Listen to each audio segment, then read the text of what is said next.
Live from Washington, D.C., this is Balance of Power with Joe Mathieu and Kailey Leinz.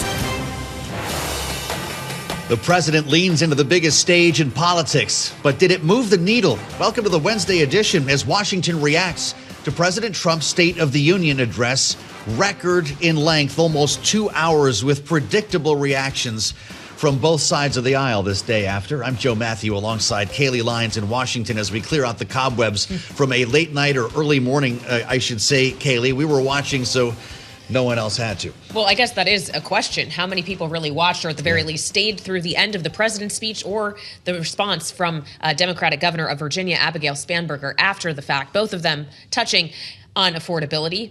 President Trump, though, obviously took his speech well beyond that issue. That's for sure. And spent more time looking back at the last year of his presidency than necessarily telling us what we can expect looking forward in the remaining almost 3. That's exactly right. There are a lot of questions about the way the White House delivers this message or hammers home what the president said last night with cabinet secretaries fanning out across the country and surrogates, of course, on Capitol Hill. We're going to talk to one Republican senator in just a moment about his take as we seek input from both sides of the aisle today. Yeah, the senator from Montana, Steve Daines, will be with us, keeping in mind he ran the NRSC in the last election cycle. He was charged with getting the Republicans back in the majority in the Senate. And the question is going to be for Republican incumbents looking ahead to their own elections in November, whether or not President Trump did anything to help them last night at a time when polling shows that the American electorate is not satisfied with the policies of this president when it comes specifically to issues of the economy, but even increasingly immigration. That's true. And we'll hear from a Democrat later, Congresswoman Maggie Goodlander from New Hampshire, the first in the nation primary state, at least they used to call it that, will join us as well as we try to balance input from both sides here. Kailey, will remind everybody we're still in the midst of a partial government shutdown. Yeah, day 12 now and no end in sight. So we'll continue to keep tabs on that, just as Charlie Pellet is keeping tabs, as always, on financial markets for us from New York. So let's check in with him now. Hey, Charlie. Hi, thank you very much, Kailey Leinz. From the State of the Union to the State of the Markets, I got you covered with the Dow, the S&P, NASDAQ, all advancing right now, not just higher, best level of the day right now on the S&P 500 index, as seen on my GIP screen. Let's go right to the numbers. S&P up 53, 69.43 where we stand. That is a gain of 0.8%, a little bit better than the Dow. The industrials up 0.6%, not as good though as NASDAQ, up 1.2%. The NASDAQ 100 index up now by 1.3%. The VIX at 18, the 10-year 4.03%. Spot gold up $63 the ounce to 52.07, a gain there of 1.2%. Silver, by the way, up 4.4%, back above 90 right now, closing in on $91 the ounce.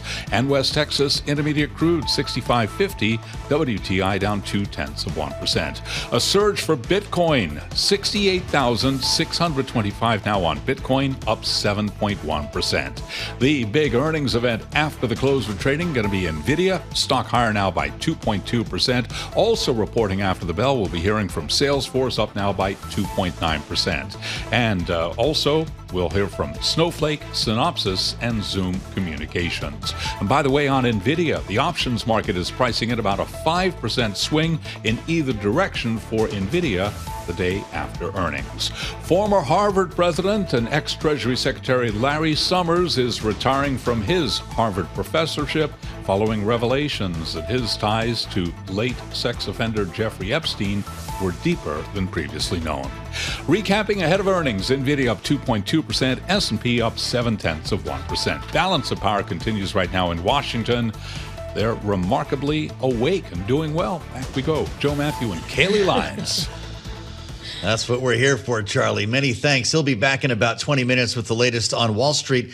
And yes, indeed, we've got a doozy of an after-hours session, if only for one company, but it's not just NVIDIA, as Charlie just pointed out. Remarkable to see a bid underneath both NVIDIA and Salesforce with so many concerns about the AI spend and the impact on software. They're both hanging in there, and we'll see what we learn on the late edition of Balance of Power. We'll have much more on both. This day after the State of the Union address, Washington is recovering, indeed, as Charlie mentioned, from a very early morning, the president holding forth with a near 2-hour-long address. And now comes the opportunity for the White House to begin framing issues the way the president served up last night to try to impact decisions on the midterm campaign trail. It's where we start our conversation with Bloomberg Washington correspondent Tyler Kendall ahead of our interview with Senator Steve Daines, who's going to join us live from Capitol Hill.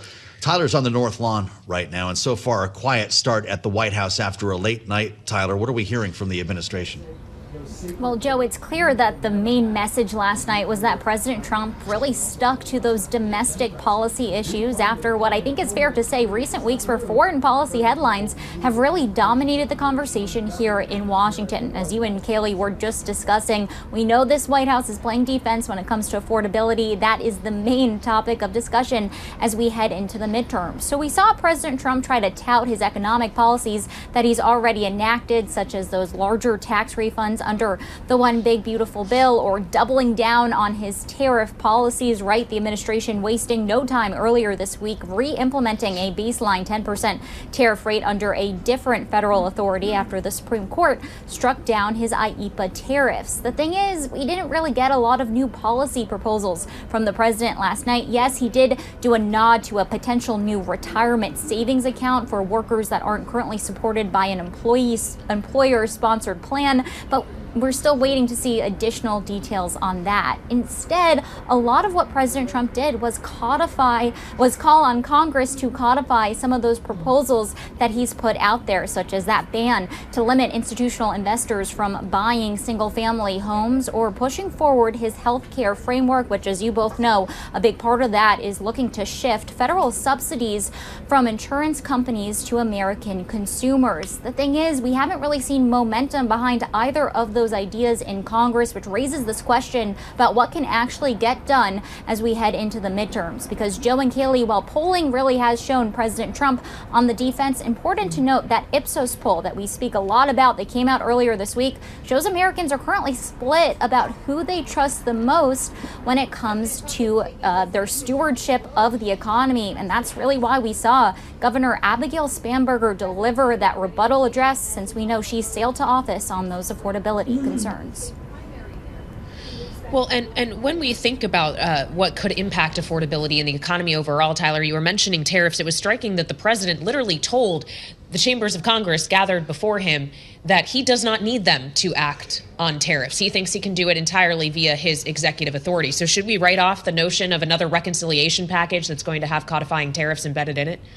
Well, it seemed to be a pretty confident President Trump that he wouldn't need that congressional approval, something that really sparked this debate in the first place that led that tariff decision at the Supreme Court. What President Trump did make clear, and what we heard reiterated by the USTR Jamison Greer as he appeared on Bloomberg television earlier today, is that they are keen to use those other federal authorities. The thing is, none of them are as flexible as IEEPA would have been. You hear that time and time again from U.S. officials. Kailey, we're going to be watching really closely how the president tries to utilize authorities like Section 232, Section 301 that require investigations that would precede those tariffs going into place. It appears very evident that is the course we're headed on. All right, Bloomberg's Tyler Kendall live at the White House. Thank you so much. And as we consider the topic of tariffs and what President Trump suggested he will do, let's hear from President Trump in his own words on this subject in the State of the Union last night. Our nation is back. Bigger, better, richer, and stronger than ever before. I used these tariffs, took in hundreds of billions of dollars to make great deals for our country, both economically and on a national security basis. Almost all countries and corporations want to keep the deal that they already made, right, Scott? Knowing that the legal power that I, as president, have to make a new deal could be far worse for them, and therefore they will continue to work along the same successful path that we had negotiated before the Supreme Court's unfortunate involvement. So for more on this subject and others, we turn live to Capitol Hill, where Republican Senator Steve Daines is joining us. He, of course, represents the state of Montana. Senator, thank you for being here on Bloomberg TV and radio. You have a seat on the Finance Committee. I know you pay attention to the issues of tariffs closely. The president said in his remarks last night, in addition to outlining the justification for tariffs, what he thinks it will do for the economy, he said congressional action will not be necessary in terms of pursuing further tariffs after the Supreme Court's ruling. Does that make you feel irrelevant, Senator? Well, the president does have other executive authorities he can deploy as relates to tariffs. I spent most of my private sector career of 28 years before coming to Washington in running global operations. I worked for Procter & Gamble for 13 years, had an assignment over in China for 6 of those years. I was in the software business, having offices in both Australia and Japan. So I've spent a lot of time looking at global operations, looking at trade. What the president is doing, he's really confronting some of the uneven playing fields that have been around the world for many, many years. These tariffs are a tremendous means to a better end, and that is confronting high tariff barriers in many countries as well as non-tariff barriers. When you think about it, 95% of the world's consumers live outside the United States. When we think about the future of agriculture, for beef, for wheat, barley, soybeans, corn, and so forth, as well as other exports of American products, including Boeing aircraft, it's important that we've got access to these markets, because that really is where the future growth will be for American businesses. Well, Senator, I'm really glad to have you. I'm glad that you walked through some of your resume there, because your service at Procter & Gamble, as well as Right Now Technologies, is important to our audience here at Bloomberg TV and radio. And it's why I'd love to hear more from you on the impact of a 15% global tariff that the president says he's pursuing specific to India. I know that you've been an advocate for strengthening U.S.-India trade partnerships, and I wonder if 15% puts a U.S.-India trade deal in jeopardy. Well, I was just over in Delhi 3 weeks ago. I was, in fact, the new great ambassador, Sergio Gore, who just started his assignment there. I was his first congressional visitor, and I've done business with India for many years. It was very important that we were able to stick the landing between Prime Minister Modi as well as President Trump when they came to agreement on an 18% number. It was about 2 weeks after I came back from Delhi. The India market is incredibly important. The India relationship is incredibly important. India now, of course, is the most populated nation in the world, surpassing China. They're growing at about 7% in their GDP numbers, so it's a big market, big growth, and look at longer-term demographics. It's going to be a very strategic market and partnership for the United States, particularly in a part of the world where we need to pull countries like India and the others on the Pacific Rim closer to the United States as we think about broader strategies. Well, so clearly the president's trade policies have implications for relationships with other countries, India being one. But I'd also like to get into the potential impact here at home. As we know, polling shows us that Americans' perceptions of the economy right now, Senator, are less than stellar under Republican stewardship. I know you are no longer in charge at the NRSC this cycle, at least, but given that you know how difficult it is to look at a map and look to see where you can defend, where you can go on offense, do policies like this make it harder for Republicans to confidently say they can retain the majority in November? Well, midterms are just always tougher whenever you are the party in power in the White House. That's been the case no matter if it's Democrat or Republican. But face it, though, we were dealt a tough hand coming off the Biden years with massive inflation. That much of that was caused by the incredibly large stimulus bills, these multi-trillion-dollar stimulus bills that we fought hard against. In fact, Lawrence Summers, Clinton's former Secretary of Treasury, warned Democrats this would be inflationary, and indeed it was. Now we've got inflation, numbers like 2.4%. Definitely inflation has come down, but still stuck with some of these fundamental issues of expensive houses and expensive clothes, expensive groceries. But what are we going to do about that? A couple of things. Number one, President Trump has unleashed certainly more Made in America energy. We've seen gas prices now the lowest in 5 years. That's an important win for the American people, something you're reminded of usually weekly when you're gassing up your vehicle. Number two, when you address affordability, part of the affordability equation is getting more money in the pockets of the American people. And we've seen that with the working family tax cut bill. It's just now starting to go into effect. These are new tax laws that started in 2026. The average U.S. family is going to see about a $3,700 a year benefit from lower taxes. Of course, that's Social Security, no tax for 90% of seniors on Social Security will be affected by that. The no tax on tips, the no tax on overtime. Those are just some of the benefits that have yet to be realized by the American people. They're going to see more of that as we get close to the election. So affordability is not just reducing prices, but also providing more dollars in the paychecks of the American people to close that gap.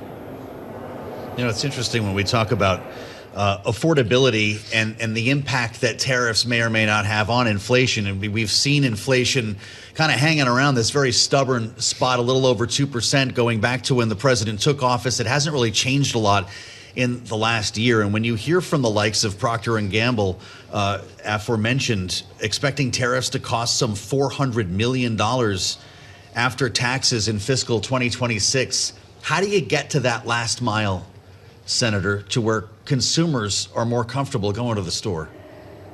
Yeah, well, it's again, we're encouraged by the reduction we're seeing in energy prices. A really important part of a family budget is what's the price at the gas pump. And again, you're going to see more dollars, net dollars, ending up in the American people's paychecks as these tax cuts kick in.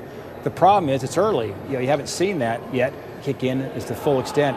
That's coming, and I think that'll be part of helping mitigate the high inflation years that we inherited from the Biden administration.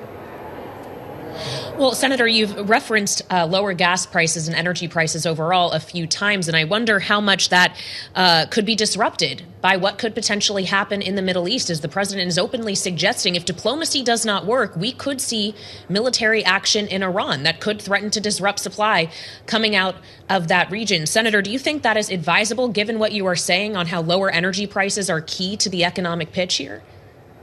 Well, we're in such a different position now than we were many years ago. You go back to the War of Yom Kippur in 1973 when you had Arab countries and the oil embargo. You saw a quadrupling of price of oil. It created massive inflation. A 30-year fixed mortgage back in 1981 was 18.6%.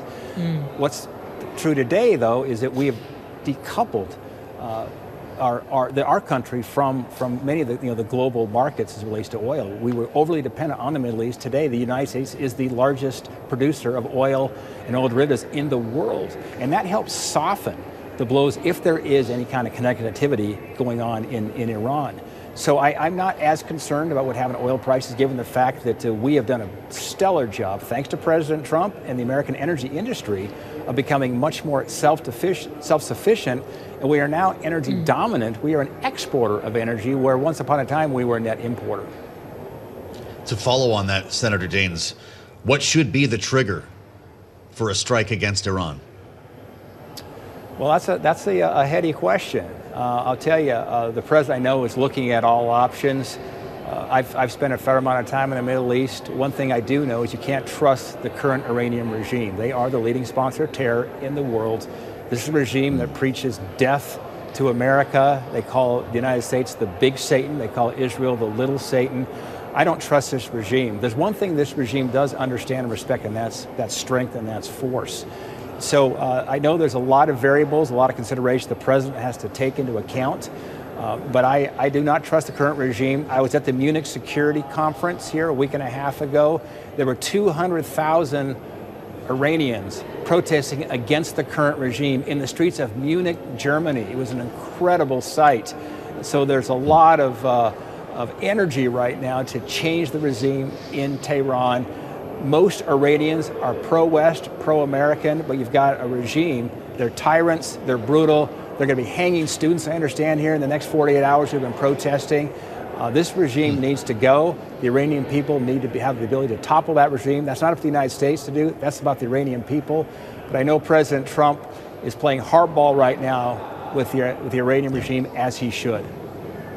Well, I wonder if that hanging might end up being the trigger. Senator, it's great to have you back, and we appreciate your insight. Steve Daines, Republican from Montana, with us live from Capitol Hill on this day after the State of the Union address. We'll hear from a Democrat later this hour. And Maggie Goodlander, the Congresswoman from New Hampshire, will join us. But next, it's our political panel as we dissect everything we heard last evening in a record-length speech. This is Bloomberg. And just like Charlie, President Trump spoke often of the financial markets in his State of the Union address last night, touting the many record highs we've seen since his election in November of 2024, the record highs we've seen even just this year, pointing to that as evidence that he is doing a good job with the economy. He actually said specifically that the buzzword we've all been talking about for months now, affordability, is something they're doing a good job on. And not only did the president try to defend himself and the work he is doing, he also looked to cast blame on the opposing party, pointing to the Democrats in the room on this issue and saying this. Now, the same people in this chamber who voted for those disasters suddenly used the word affordability, a word they just used it. Somebody gave it to them, knowing full well that they caused and created the increased prices that all of our citizens had to endure. You caused that problem. You caused that problem. Pretty tough words from the president. Not the only time he directed his ire at Democrats in the room, typically sitting on their hands. It's where we start with our political panel today. Republican strategist Ashley Davis is with us, partner at S3 Group, alongside Democratic strategist Julie Roginsky, the founder of Lift Our Voices. It's great to have both of you with us. Ashley, how long can the president blame the last administration when, of course, it's been over a year, and we have to acknowledge the fact it's hard to hide from the data on Bloomberg, and the rate of inflation right now is about the same as it was when Donald Trump took office, and that had come down remarkably from a peak of about 9% in the Biden administration. How do we square that rhetoric? Well, I've always been a big believer you have 6 months after you take office to blame the previous administration. I thought he was getting a little bit better at doing that, but I think that last night is probably the last time for sure, because at the end of the day, he now owns this economy. And obviously there's very good parts of that, what she's trying to say.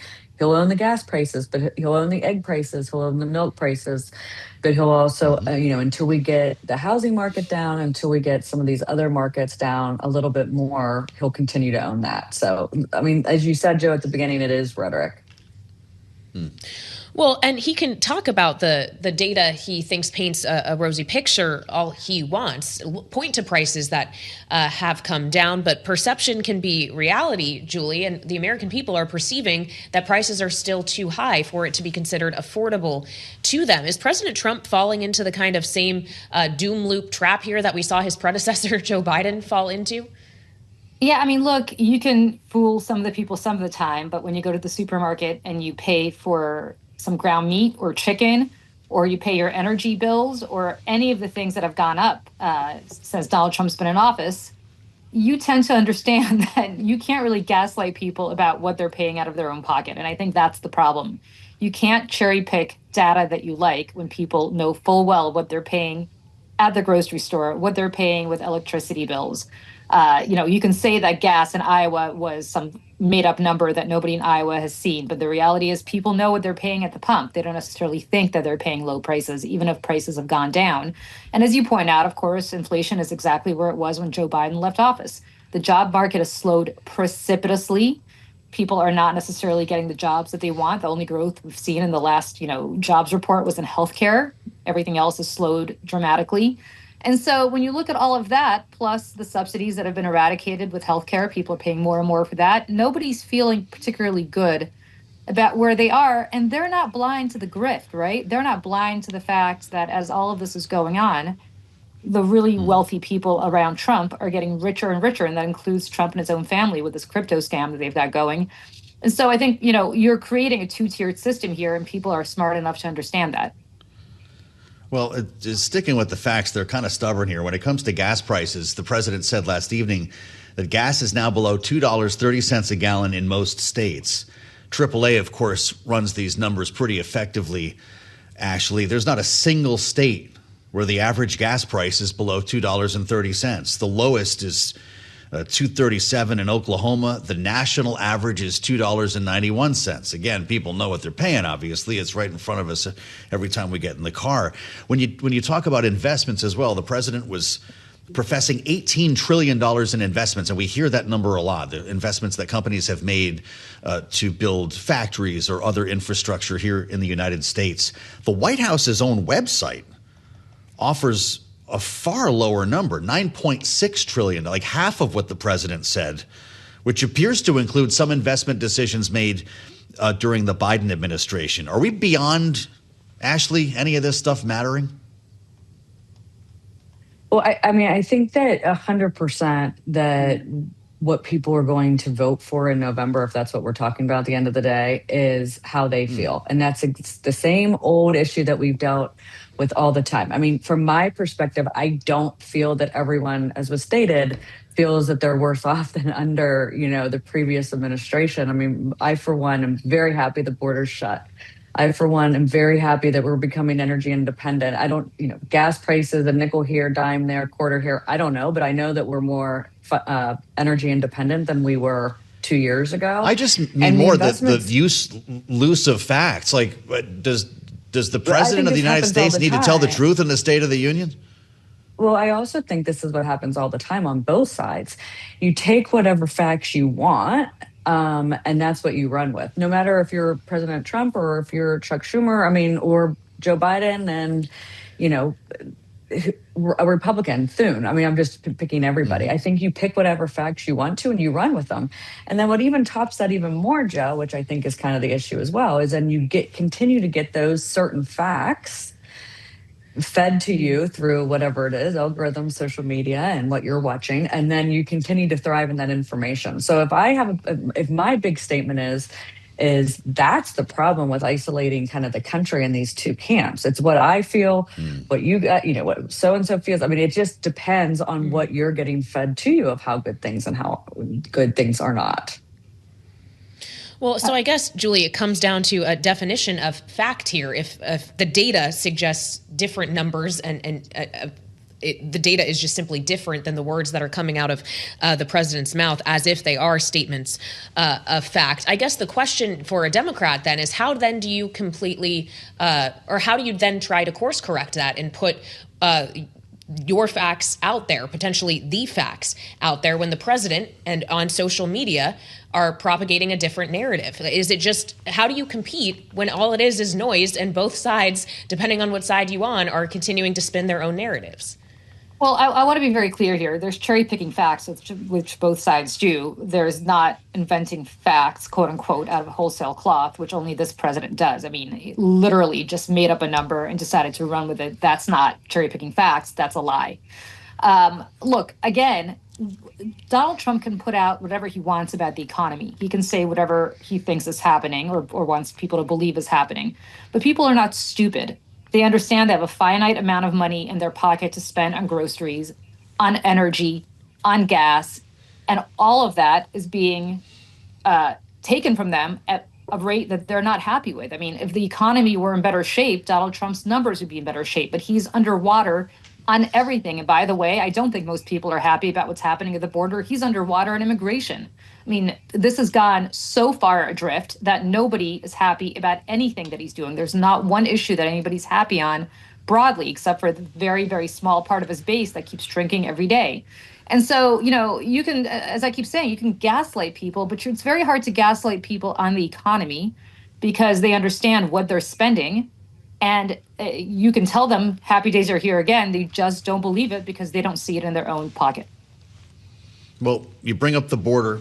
And I do want to get into this a little bit more, Ashley, because the president was speaking with the DHS still closed last evening.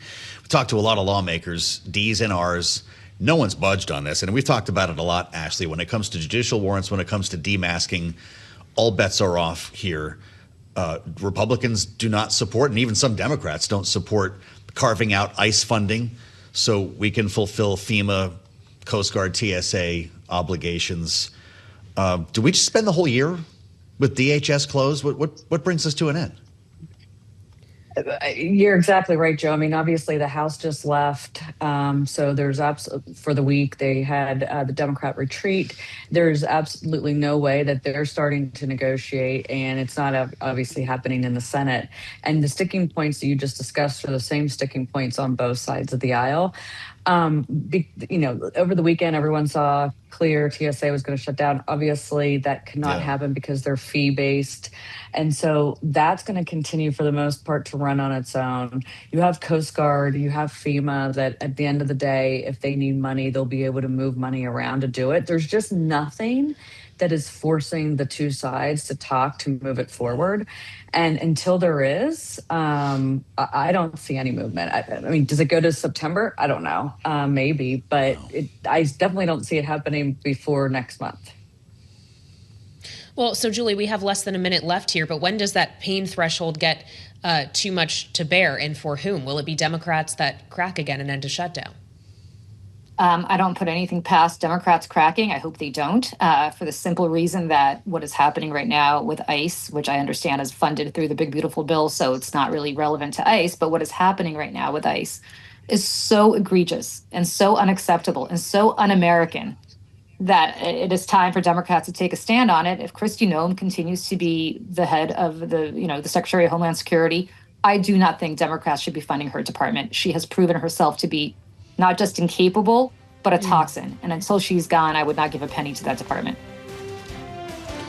All right, Julie Roginsky and Ashley Davis, our political panel on this day after the State of the Union. Thank you both so much for joining us. And we have more still ahead. We'll go back to Capitol Hill, where Democratic Congresswoman Maggie Goodlander of New Hampshire will be joining us. So don't go anywhere. We'll be right back on Bloomberg TV and radio.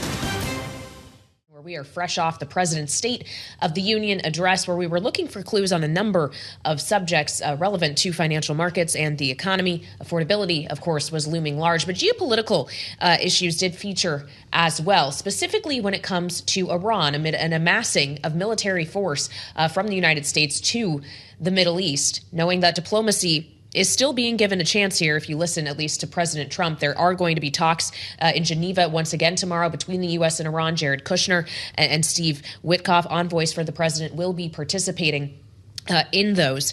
But President Trump made it pretty clear that if diplomacy does not prevail, he is not going to hold back from taking action, as he described the threat from Iran, which he also looked back on the attack back in June that the U.S. conducted on Iran's nuclear capabilities specifically. This is how the president characterized the situation last night. After midnight hammer, they were warned to make no future attempts to rebuild their weapons program, and in particular, nuclear weapons. Yet they continue, starting it all over. We wiped it out, and they want to start all over again, and are at this moment again pursuing their sinister ambitions. We are in negotiations with them. They want to make a deal, but we haven't heard those secret words. We will never have a nuclear weapon. My preference is to solve this problem through diplomacy.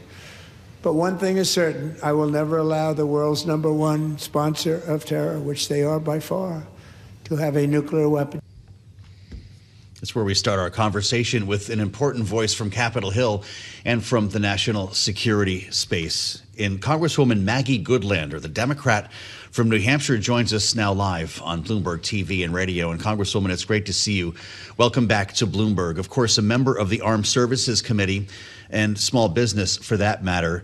I note your status as a military veteran, a former naval officer, an intelligence officer who was also an advisor in the national security space. Now you represent a state that is very sensitive to the military community in New Hampshire. Do you believe that strikes against Iran are inevitable? Well, thanks so much for having me. You know, as I listened to the president last night, it was really hard to square his statements with the way that he's conducting himself when it comes to Iran. We know that decisions about war and peace, these are the most consequential decisions that a person in public trust, at a position of public trust, could ever make. These are questions about American lives and about American taxpayer dollars. The president has not yet been clear about what his objectives are in Iran. What are our goals here? He said again last night that Iran's nuclear program has been obliterated. So it doesn't quite square up with what his objectives might be. You know, the president has not answered the question of what he would be prepared to do. And the reason that the Constitution entrusts Congress with the power to declare war and with important war-making powers is to be a check and to make sure that we get the answer right. That's exactly why we have the War Powers Resolution and why presidents rely on the check of Congress and the blessing of Congress before proceeding with these most consequential questions. And the final thing that he hasn't answered is what comes next. And look, the American people do not want to be in another forever war that's going to cost us in American lives and in taxpayer dollars. So these are basic questions that the president has not given clear answers to. And that's a huge problem. Well, so when we consider the American lives, knowing that more Americans have been deployed to the region, the Financial Times had reporting today, citing an insider with the Iranian regime, suggesting that Iran, and this is a quote, would move toward escalation, targeting anything within reach from U.S. bases to the Strait of Hormuz and American warships in response if attacked.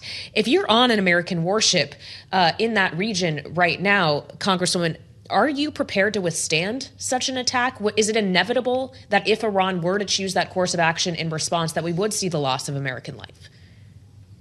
Look, we have the greatest and most powerful military in the history of the world. The United States military is extraordinary, extremely capable, unmatched right now.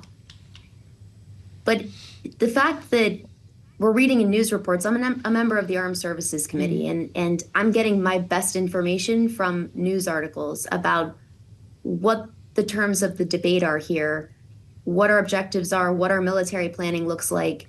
And from news reports, I think there is understandable and grave concern about what the range of military options could look like. You know, this is why Congress is a check for the president. This is why the president should come to Congress. His power to wage war is not boundless, just like his power to wage trade wars and to tax the American people with tariffs is not boundless. And he was reminded of that last week. And it would be wise for him to come to the Congress and to have a real conversation about what our objectives here, because the truth is there is strong bipartisan support for the basic proposition that this Iranian regime, which is a brutal and determined enemy of the United States, should never get a nuclear weapon. There is strong bipartisan support for that proposition. But the way the president has chosen to go about this, and you saw it on full display in his State of the Union last night, which was the most divisive State of the Union in American history, in addition to being the longest. He's not building consensus on an issue that really needs buy-in from both branches of our government that are entrusted by the American people and our Constitution with war powers. Well, so you're not being briefed on anything, Congresswoman, as a member of the Armed Services Committee, which tracks with everything we've heard from other members of the committee, even on both sides of the aisle. This is limited to the Gang of Eight, I guess, so far. What do you then make, with just based on your experience and what you're hearing in Washington, what do you make of the conventional wisdom that no nation, including this one, has ever assembled this much military might in one place without using it? Well, I'm a student of history, and history's got to be our guide. But in my job now, I'm a congresswoman who is going to demand answers from a president who is refusing to recognize our role under this Constitution in questions of war and peace. And what I know for sure is that the American people do not want to go into another forever war. They don't want to put the lives of American service members and their taxpayer dollars on the line for a half-baked and, frankly, unclear strategy. And it doesn't have to be this way. And it's always the right time to do the right thing. And I hope the president will do that. Well, Congresswoman, as we consider where American tax dollars are directed, there is not a dollar right now going to funding the Department of Homeland Security, which remains shut down now for a 12th day amid a dispute between your party and the White House over reforms to ICE. Do you see an end in sight here, Congresswoman? Because as you cite needing to see news articles to see what is happening with regard to Iran, I don't even think there are many news articles that can say definitively that there's been any progress made in these talks. Are the talks even happening between your leadership and the administration? Well, the first thing to say is there is no reason. We have agreement on funding all of the law-abiding components of the Department of Homeland Security. There is no reason, good reason, other than to cause unnecessary pain to hardworking federal public servants, for the Speaker to have hit the gavel and sent the House of Representatives home today without funding TSA, FEMA, and the vast majority of the Department of Homeland Security, which is not at issue here. The issue here is really about putting into place common sense guardrails, common sense checks on the powers that ICE and CBP have been exercising in communities across this country, unchecked powers. Yesterday, what happened in the state of New Hampshire, I think really should be a model for the rest of the country. We learned in press reports at the end of December that ICE had launched a nationwide campaign to commandeer industrial warehouses to warehouse human beings. And quickly and with one voice, Republicans and Democrats in every corner of our state spoke out against this to say, you cannot proceed with this kind of expensive, questionable, un-American plan without the consent and without the buy-in of local communities. And yesterday, we were victorious in this campaign. These are the kinds of common sense checks that the American people need and deserve from federal law enforcement. Public safety, at the end of the day, depends on public trust. And public trust is impossible when you have a federal law enforcement apparatus that is sending masked agents into our communities, shooting American citizens dead in broad daylight, defying the Fourth Amendment by breaking into Americans' homes without judicial warrants, surveying our communities in ways we've never seen before, except in other countries. I mean, what we are asking for are common sense guardrails that have the overwhelming support of the American people. And it is a decision that the Speaker and the President have made to inflict pain on public servants who shouldn't be working a day without a paycheck, at the same moment that members of Congress are getting paid without actually doing their jobs, which is why I will never accept a paycheck when any federal public servant is at risk of working without pay. It's just dead wrong. The incentives are backwards, and we've got a bipartisan bill to fix that. But in the meantime, there is a path, and this is the work of legislating. We've got to keep trying to build support to get on it, but it does very much exist. It's very clear to me. All right, Congresswoman, thank you so much for joining us. Democratic Congresswoman Maggie Goodlander of New Hampshire here with us on Bloomberg TV and radio. Meantime, here at Bloomberg, there is another story that we are tracking is once again, we have seen some technical issues at the CME today and a halting of options markets, natural gas futures, Globex metals, all day orders and good till date orders with today's date will be canceled. For more, we turn to Bloomberg's Nora Melinda. So Nora, are we back in action yet? What's the latest? Well, Kailey, of course, this is a major disruption for a lot of traders. We know that this follows a glitch that we just saw earlier this month where it was halted for 2 minutes during market close. And a lot of investors have really been talking about the integrity of the market. Some people actually calling for some sort of changes to position limits to kind of address this concern. But essentially, a liquidity heading into contract expiration is what is weighing on the minds of a lot of traders. So we'll have to see how this trickles out. But there was quite a bit of wrath last time that this occurred. No, that's for sure. Nora, I have to ask you about NVIDIA because that's going to be all that matters after the bell. Salesforce, too. They've both got a bid today. We expect good news? Well, there are expectations for good news for NVIDIA, but of course we know this essentially is going to be the barometer for the outlook as to whether or not the outlook for AI remains intact more broadly. We've been seeing a lot of pressure on software names and AI-related names more broadly in recent weeks. So that being said, while there is strong expectations out of NVIDIA after the closing bell, a lot of focus is what the performance will look like tomorrow and what that will indicate about the broader state of the market. We do know that the options market is currently pricing in a swing of about 5% in either direction. So we'll have to see, Joe. Yeah. Wow. This could be a roller coaster. Nora, thank you. The building's going to shake after 4 p.m. when NVIDIA reports, and we'll have details for you on the late edition of Balance of Power. Starts at 5 p.m. Eastern. Ed Ludlow and Romaine Bostic will join Kailey and I, and we'll get to the bottom of this earnings report that could tell the near-term future for the market. It's all ahead, only on Bloomberg.